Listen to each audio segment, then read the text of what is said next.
안녕하세요. 플라스틱 문제에 대해서 지금부터 한번 알아보도록 하겠습니다. 우리가 플라스틱을 매우 다양한 곳에서 쓰고 있는데요. 이 플라스틱이 도대체 무엇이 문제이길래 플라스틱을 쓰지 말라고 하는 것일까요? 첫 번째는 썩는 기간입니다. 아래서 보다시피 금속캔, 일형 기저귀, 칫솔 이런 것들은 100년 이상이 지나야 썼고요. 알루미늄 캔, 플라스틱 통, 플라스틱 용기 여기 보시면 500년 이상의 새 부분이 플라스틱으로 되어 있는 것을 볼 수 있습니다.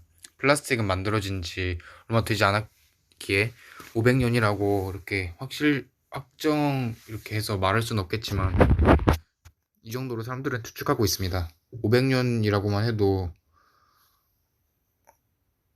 얼마나 이게 긴 시간인지 잘 모를 텐데 2000년에서 지금 2000년이니까 500년, 1500년 그러니까 한 조선시대에 딱 그런 막 임진왜란? 약간 막 그럴 때 플라스틱 쓰레기 있었으면 지금까지 남아있다 이런 식으로 생각하시면 될 것 같습니다.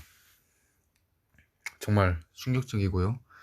그 다음에는 이 딱딱한 플라스틱이 말랑한 플라스틱으로 변하려면 어떤 것을 주어야 합니다. 그때 딱딱한 플라스틱이랑 우리가 대부분 쓰고 있는 플라스틱들은 다 딱딱한데요.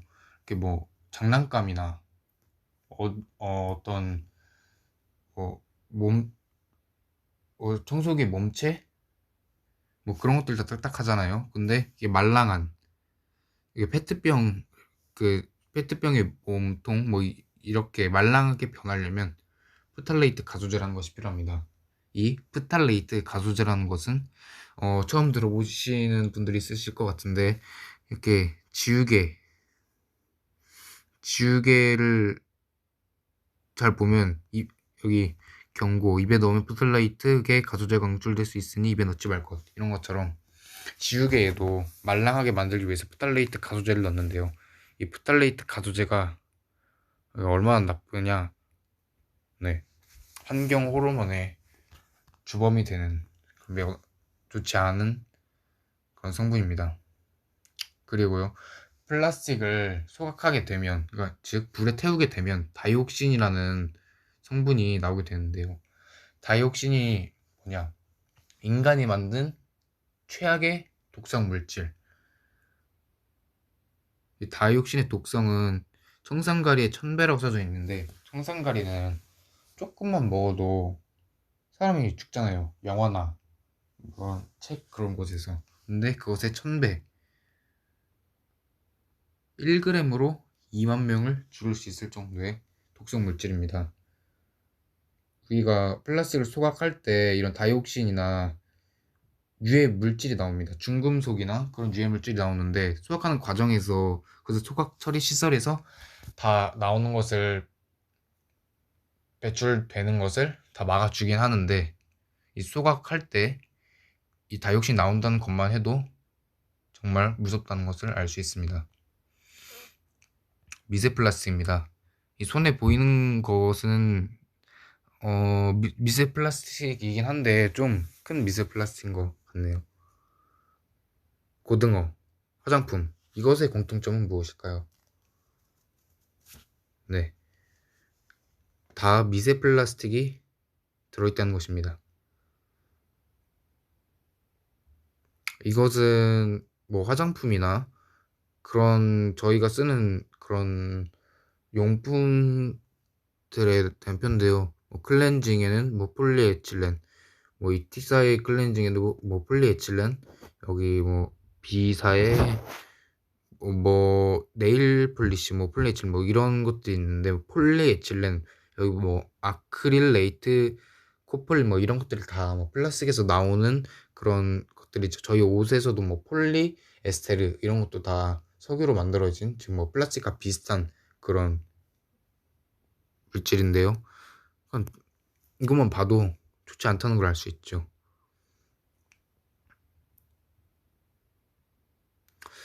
그러면 우리가 이제 미세 플라스틱을 얼마나 이렇게 우리가 섭취하고 있느냐? 이 표에서 보시다시피 일주일에는 5g 정도 섭취한다고 하네요. 그리고 이게 어디서 섭취되냐? 뭐 우리가 먹는 물이나 갑각류, 소금, 맥주라고 하는데 이제 신용카드 한 장, 뭐 월간 20일 그러면 1년 동안은 한 300g 정도를 먹는 거잖아요. 네, 300g이면 우리 페트병의 그 껍질, 그러니까 페트병의 그 몸통이 한 15g 정도 되는데 페트병을 한 15 곱하기 2 해서 페트병을 한 20개 먹는다. 페트병 그 병을 우리는 1년 동안 20개를 먹는다. 뭐 이런 식으로 생각하면 되니까 우리는 많이 노출돼 있었고 그 정도로 우리는 위험에 처해 있다 라고 보시면 될 것 같습니다. 미세 플라스틱은 어떻게 발생되냐면, 그러니까 우리가 플라스틱을 만들다 보면 뭐 가루나 그런 것이 일어날 거 아니에요? 그런 생산 과정에서 발생하는 것들. 근데 그런 것들에서 이게 미세 플라스틱이 나오고 또는 뭐 큰 플라스틱이 계속 바람을 맞거나 뭐 물 뭐 그런 풍화 작용들을 거치면서 작게 부셔지면서 점점 큰 플라스틱이 작아지는 거죠. 그래서 이 작아진 플라스틱들이 뭐 먹이사슬, 주로 바다라고 하죠. 이 바다에 플랑크톤이 먹어요. 플랑크톤은 그 먹이사슬이 제일 아래에 있는 그런 생물인데 걔가 먹고 그 플랑크톤의 그 상위 포식자가 먹고 먹으면 뭐 물고기가 먹는다고 하면 그 더 큰 물고기한테 먹히고 그렇게 돼서 다시 사람한테 돌아온다. 그래서 지금까지 여러 가지 문제를 알아봤는데 이 문제들을 해결할 수 있는 방법은 뭐가 있을까요?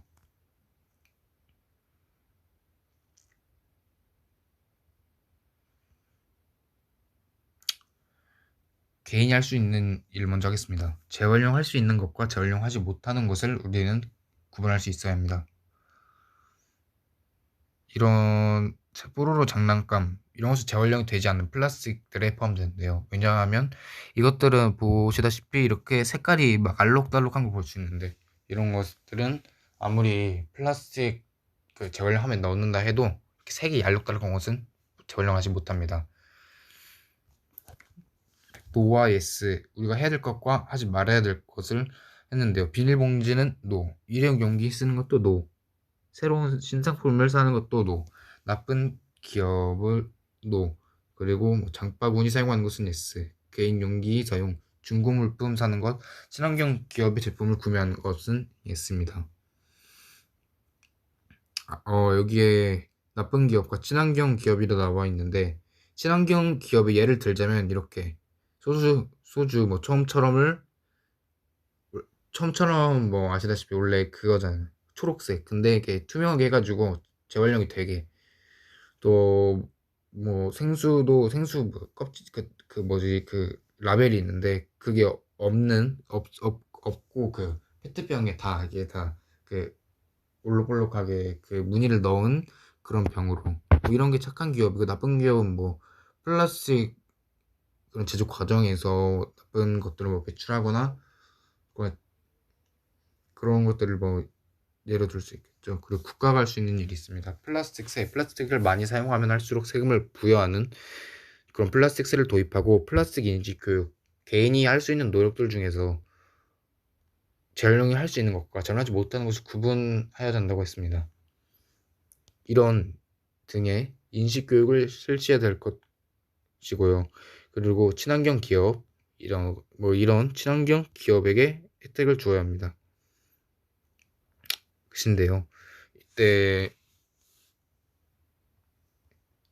재활용되지 않는 플라스틱들 사진이 빠진 것 같은데 재활용되지 않는 플라스틱들에는 뭐 이런 것들이 있습니다.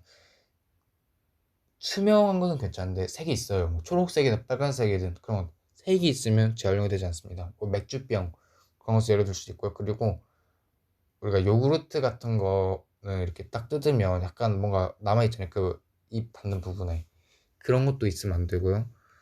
어, 뭐 플라스틱 음료수 그래 음료수통 우리 다 먹고 나면 그 주스 같은 묻어 있잖아요. 그런 거는 당연히 씻어야 되는데 그런 거는 쓰지 않고 했을 때는 재활용이 되지 않는다는 거. 근데 안타까운 게 이게 재활용을 우리가 한다고 해도 우리가 그 재활용으로 플라스틱들을 분리배출한다 해도 요즘은 그게 돈이 안 되기 때문에 많이 재활용하지 않고 있습니다. 그래서 어떻게 재활용이 되는 것조차 재활용해주지 않는데 그래도 우리는 최대한 재활용하게 그런 분리배출이나 그런 여러 이런 것들을 잘 지켜서 최대한 이런 플라스틱 문제를 이런 환경 문제를 해결해 나가도록 할 것입니다.